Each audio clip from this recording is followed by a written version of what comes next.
bisexuality. Might as well just throw it out there. Yep.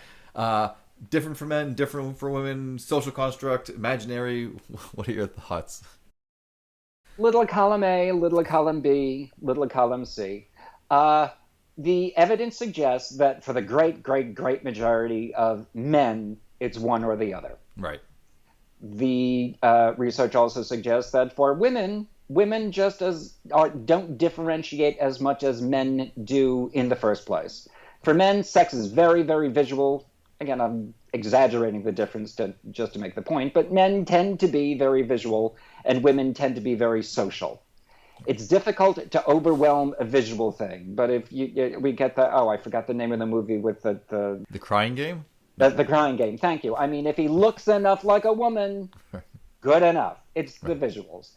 Where for women, it's still part that, but the social part is much more important. And if the social parts are in place with another female, that could happen. So women are a little bit more fluid to begin with, or at least to women, it's part context, situation, expectations for the future nature of the relationship, where the joke is women need a reason to have sex and men just need a place. Right. Now, there are some people who do seem to respond, both to male and to female, at least a little bit. Men, you're talking about men, because women, they respond yes. to. We know women. Women's genitals seem to respond very differently from how their brain responds. To a woman, what is sexy happens in the brain. For the men, the big head and the little head are working in pretty close concert. Right. Sometimes not as much as we would like. So for women trying to get a genital response, the genitals of women don't reflect sex desire in as direct a way as it does for men. The correspondence isn't quite one-to-one or head-to-head or man-to-man. So using the physiological reports is a bit tough, and the brain stuff is complicated, but coming. Now, there do seem to be some men who respond both to men and to women. It's a question to what extent that reflects bisexuality in the way that we usually mean bisexuality. When we chit-chat and just say bisexuality, usually, people just mean roughly equally attracted to both men and women. But when very many of the people who say that they're bisexual, that's not exactly what they mean. It's just convenient shorthand. Okay. But if we ask, a list of 20 questions, I often find that they're into something else entirely, and they're using the word bisexual because it's just the closest term they have. I mean, it's not like somebody is going to say gynandromorphophile. Right. There's no reason that they should. Just the closest word they have is bi. Now, just because the word came out of my mouth, a gynandromorphophile is somebody who's sexually interested in the she-males. Usually they look completely female, except they still have their male genitalia. Right. They actually prefer that over intact biological females or intact biological males. Now, they usually don't have that word. They don't know that word. They just know they like sucking cock, but they also know they're into tits. Right. So if somebody asks, if his only words are gay, straight, or bi, of course he's going to use the word bi. That makes perfect sense. But that doesn't mean that, if we are more aware of the broad, real broad diversity of sex and have the vocabulary to describe it, then I wouldn't really call that person bi in the way, we usually mean the word bi. Right. But I certainly get why he would say it. The autogynephiles, same thing. They will often say or describe a man who's in their sexual fantasies, while they're masturbating or have surfing porn or whatever. But if I ask a gay guy to ask the kind of a man he masturbates to, you get a very concrete visual image. Pecs, washboard, abs, tight little ass, so on. But if you ask an autogynephile to describe the man in her dreams, unless she's into BDSM, and then it's, a completely different set of fantasies, it'll often be, a 007 kind of character in a tux while she's in her gown as they come into the ballroom together. That to her is hot.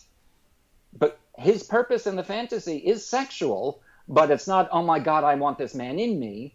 It's his symbolism as masculinity is, helping reflect her femininity as they come into the ballroom. Perfectly legit sex fantasy for an autogynephile. Right. From her point of view, there are men in this fantasy, and she's feeling aroused. It's a sex fantasy. So I get why she would use the word bi. But it's not what we mean when somebody who's into, women with the big tits and hips and also into a guy with a tight little ass and abs. Right, they just mean different things. So when I say that I am skeptical of bi, if only a small fraction of the people who use the word mean the colloquial one. Again, I'm a scientist. Somebody says bird, I'm saying, well, technically that's, I would use a different word for it. So I'm not really questioning these people's identities.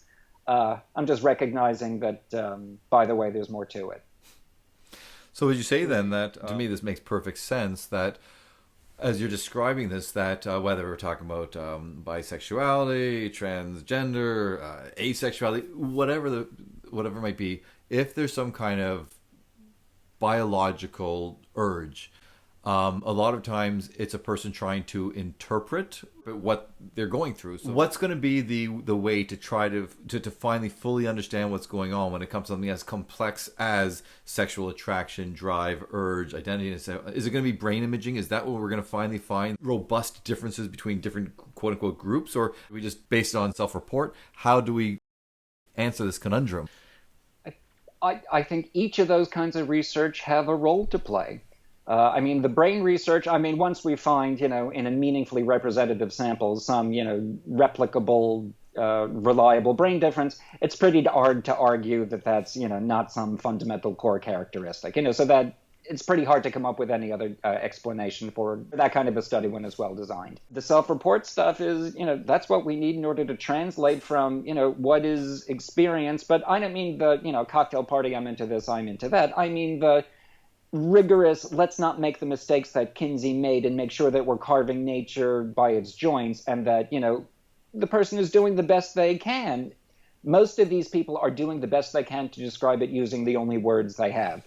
But that doesn't mean that, to a scientist, I got to poke and prod, and sometimes that's going to be a little bit sore here and there. Sorry, but, just a little bit. The biggest problem, however, I don't think are any of the technical limitations.